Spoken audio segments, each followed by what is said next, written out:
Okay, so today we'll talk about how do you assess your coffee.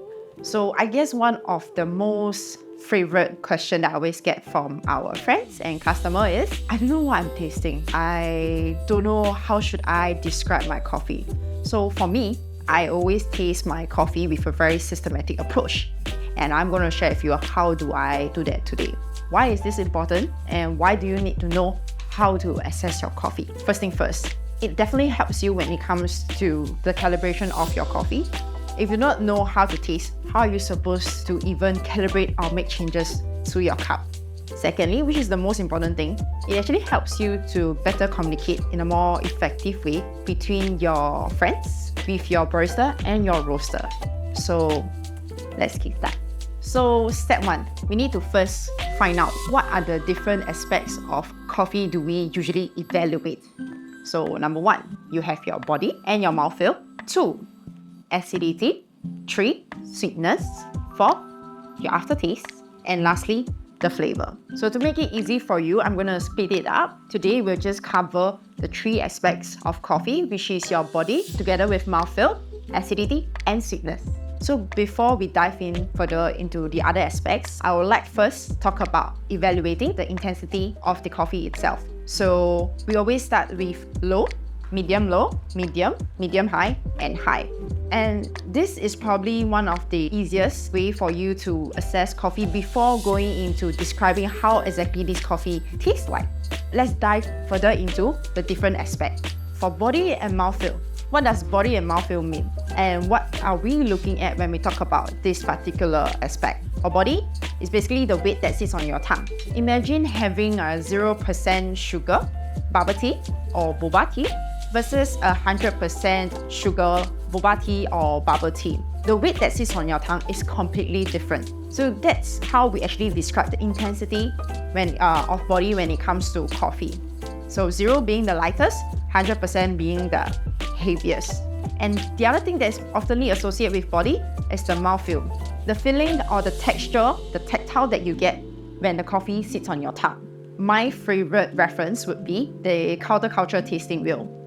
So once you're able to identify the intensity of the body, you can actually then correlate it to the different descriptors that we usually associate them with. For example, if your coffee is a very light body, the descriptor that we'll be using probably is tea-like or sometimes watery.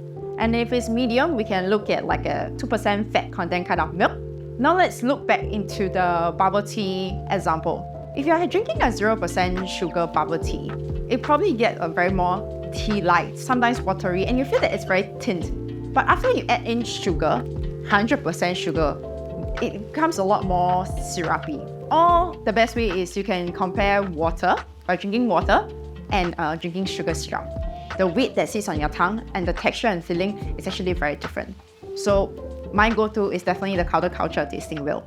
And our second aspect that we want to look into is acidity, which is what most of us would often describe as sourness. But acidity is a proper term that we usually use to describe our coffee. And how do I evaluate the acidity? Definitely we revisit the intensity, whether it's this high, medium or low kind of intensity when it comes to the acidity. Then later, we will dive further into. So coffee is actually made out of different types of acids. And why do you always see so many different types of tasting notes or fruit notes on a coffee bag? A few that I would like to name. You have your citric, which you usually would associate with your orange, lemon, and lime.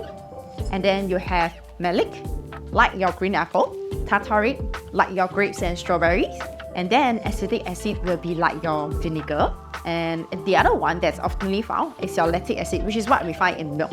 You can't really pick up lactic acid, but more of like it helps to improve the body, making the coffee more creamy. So you can now think about your white coffee. Why adding milk to your coffee actually makes the whole cup of coffee a lot more creamier than before.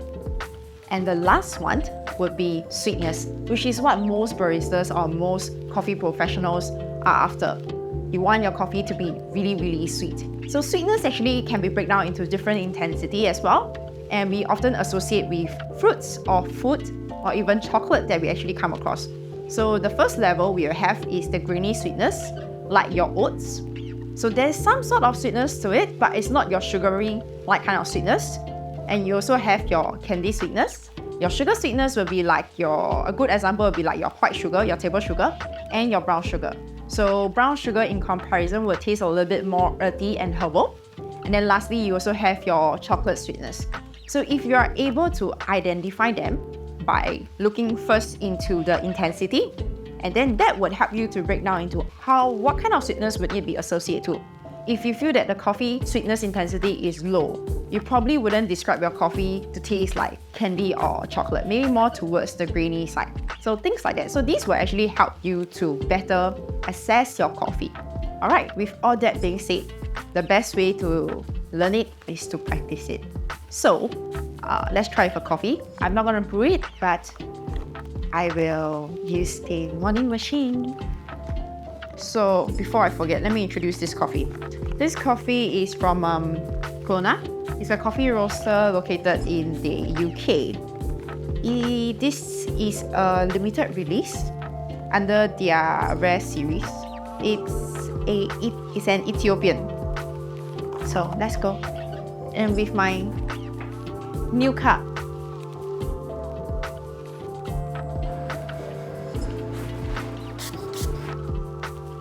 Okay, so let's go. So to start, I highly recommend you to always use the same coffee cup because the cup shape, the colors and everything will actually influence your overall cup experience.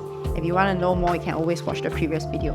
Like I mentioned earlier on, let's start with the intensity and we will first focus on only the body. So meaning the weight that sits on your tongue and how does your tongue feel. I would say this will be more towards a medium-low kind of intensity. When it comes to the body, it's not like really heavy like your black tea or like your 100% sugar kind of bubble tea.